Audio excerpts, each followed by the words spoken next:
Lancaster County, Pennsylvania is disrupted in the early morning hours of May 12, 2006 with the discovery of an entire family found dead in the basement of their family home. The suspect being one of the only remaining family members. His name is Jesse Dee Wise Jr., aka Jay, and he was the grandson, nephew, and cousin of the slain family members.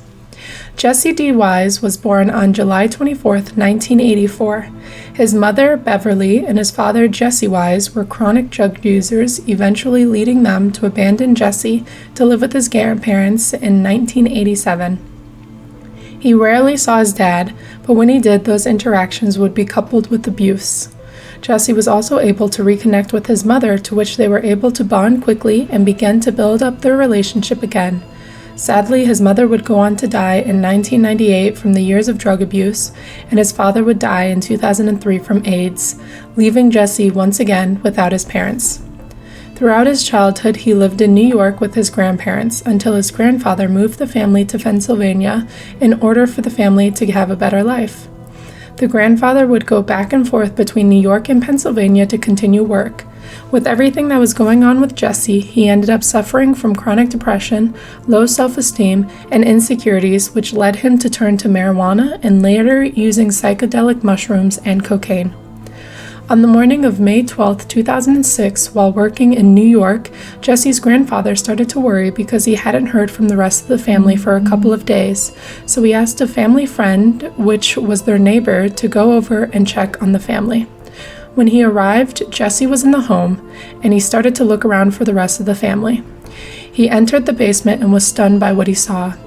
As he was walking down the stairs, he noticed someone was on the floor. He bent down and saw the body of Arlene, who was Jesse's aunt.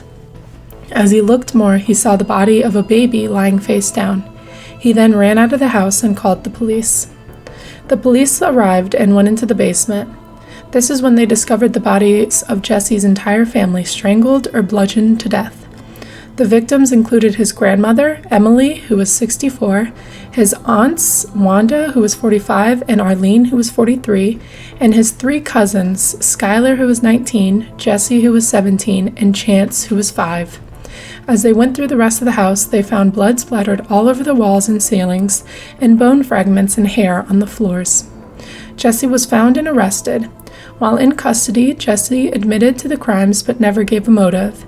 He stated that he first killed his cousin Jesse, stabbing him 36 times and strangling him when no one was home. He then killed the remaining family members one by one as they arrived home from work, school, or running errands, either by strangulation or bludgeoning them with a homemade club he made from two 17-inch pieces of metal bound together with a towel and string to make the makeshift handle. After killing his entire family, he took his grandmother's Mercedes sports utility vehicle and intended to drive up to New York to kill his grandfather. That plan was abandoned when the car broke down outside of Philadelphia and a friend of his brought him back home. Jesse pleaded guilty to 6 counts of criminal homicide, admitting that he felt deep remorse for what he did, stating, "I bear the guilt of my crimes fully on my shoulders. I am extremely sorry for what I've done. I can't fathom the pain I've inflicted on the victims, both directly and indirectly. I was confused, misguided, deluded, and lastly, deranged." He was sentenced to life in prison, only escaping the death penalty because the remaining family members pleaded against it. This is 5-Minute Crimes. Be sure to subscribe to get updated on future videos, including the extended version of this video. Thank you for watching, and I hope to see you in the next one.